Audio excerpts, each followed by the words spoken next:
Ordinary people serving an extraordinary God can accomplish the most remarkable things. That's the premise of a new book by former Republican presidential candidate Senator Tim Scott, who points to his own faith as a driving force in his personal and political life. In this episode, we sit down with Senator Scott to talk about the role faith has played in the shaping of America and the role it should take in the public sphere moving forward. I'm Daily Wire Executive Editor John Bickley with Georgia Howe. It's Saturday, August 23rd, and this is a weekend edition of Morning Wire.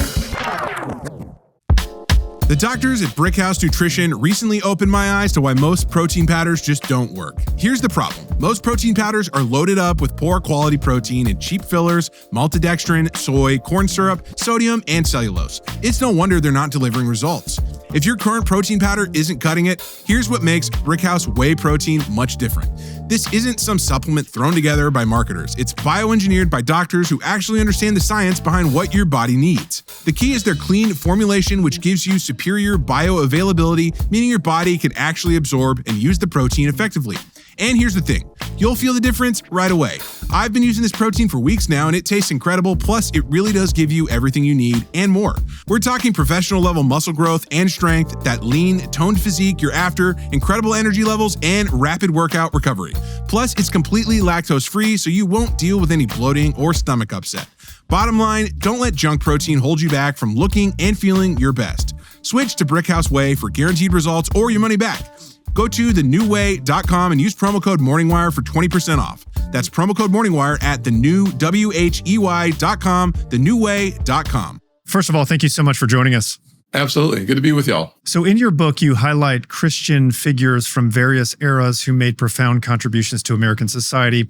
What criteria did you use to choose these individuals? Very often I was looking for names that people haven't heard yet. And I think one of the beauties of the book, One Nation Always Under God, is it tells the stories of ordinary Americans who accomplish extraordinary things by depending on their faith and prayer and an expertise that they had developed over a number of years. If you think about some of the profiles of Christian courage, you can go to Dorothea Dix, who spent the greater part of her adult life working to make those who are in mental health institutions, to make their conditions more sanitary, more sound, and have more dignity. She understood that crisis because she studied it, she lived it, so she wanted to work with people to make that better. Or someone like Norman Burlock, who spent his lifetime as a farmer, and he saved more than 1 billion lives by praying and using the expertise he had in farming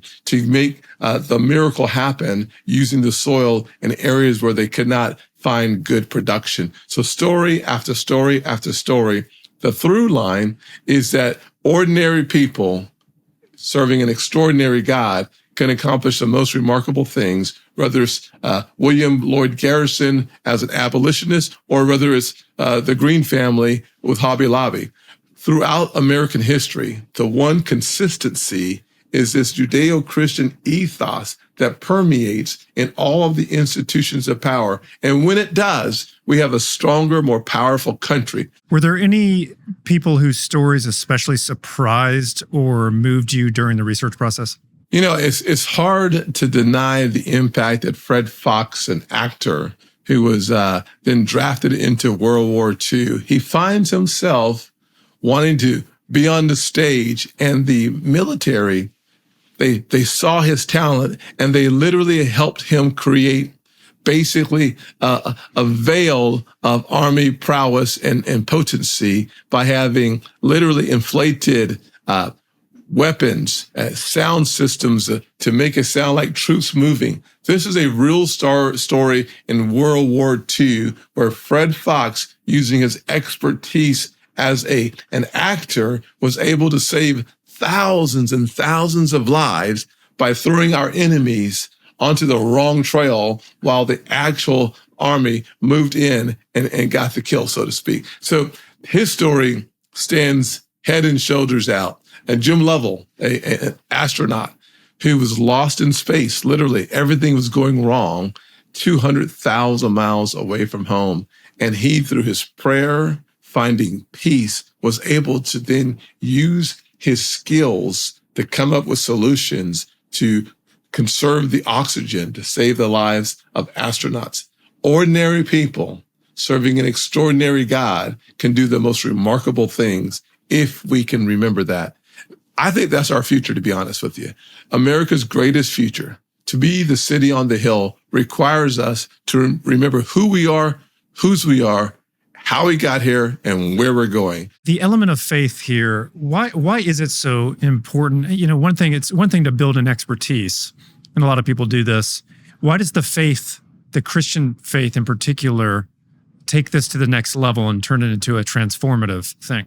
I think it has as much to do with the foundation of this nation, how we as a nation turn to the Lord. Our birth certificate or our Declaration of Independence reflects upon that very early on, that we were given inalienable rights that come from God, not from man. In other words, no person can tell you your value because God has already established that. I believe that worldview allows you to see more in yourself, more in your country, and more in your future.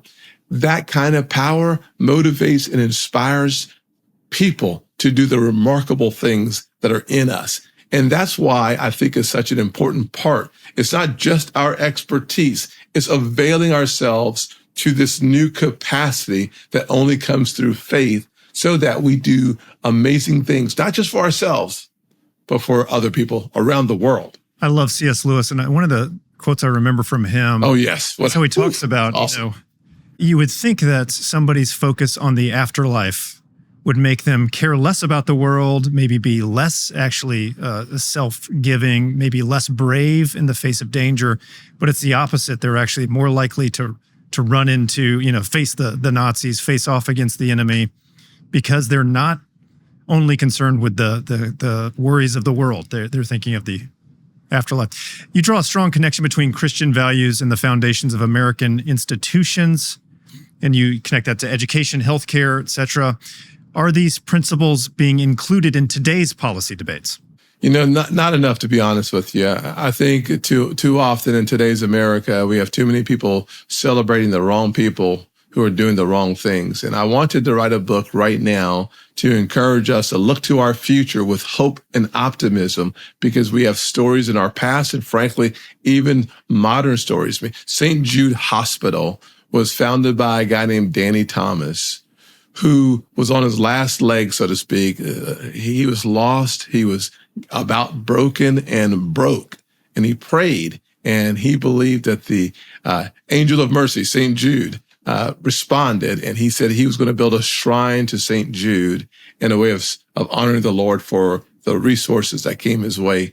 And it's those stories that we need to hear more of, not celebrating the wrong people doing the wrong things, but let's celebrate ordinary people doing the right things. That's what makes America American exceptionalism. It's real. Your book seems to be part motivational guide in a sense. Was that part of the purpose? Oh, absolutely. I am a kid that grew up in poverty in a single parent household, and I had to look around my community and then beyond my community to find people who would inspire and encourage me to go beyond my circumstances. Today, so often, we allow ourselves to be victims because we've been victimized. But the truth is, my mom was right. You can be a victim or you can be victorious, but you can't be both. And that is a very important part of being able to see beyond your circumstances, because you believe in America, all things are possible. And because they are, you can do the most extraordinary things no matter where you start. It's how far you go, not where you start in our great nation. We've seen some conflicting reports on religiosity in young people in America, and you're talking about building hope for the future of America. Do you see young Americans, especially young men, moving toward religion or away from it? Well, it's a mixed bag. We've seen a lot of young people pulling away from religion altogether. But shockingly, in the last 5 years, we've seen the strongest increase in interest in faith and interest in Christianity than we've seen in a couple of decades. You can remember some of the Bible studies and so-called revivals on college campuses like Ohio State University's football team, leading these amazing days of Bible study and enthusiasm around their faith. This is happening on college campuses around the country. We need it to happen in our nation's capital as well. Not just lawmakers, but we need to celebrate law enforcement officers. We need to celebrate emergency responders. We need to create a culture, once again, especially in every major city in this nation, that America and Americans, we can do exceptional things when we apply ourselves and believe all things are still possible. We have to have that dual. We've got to do all we can while believing in something bigger than ourselves in order to achieve the things today that feel and seem impossible. They're still possible. You'll read about that in my new book, One Nation, Always Under God. Well, we highly recommend it. Senator, thank you so much for joining us. Appreciate you taking the time. Thank you, sir. God bless. See you soon.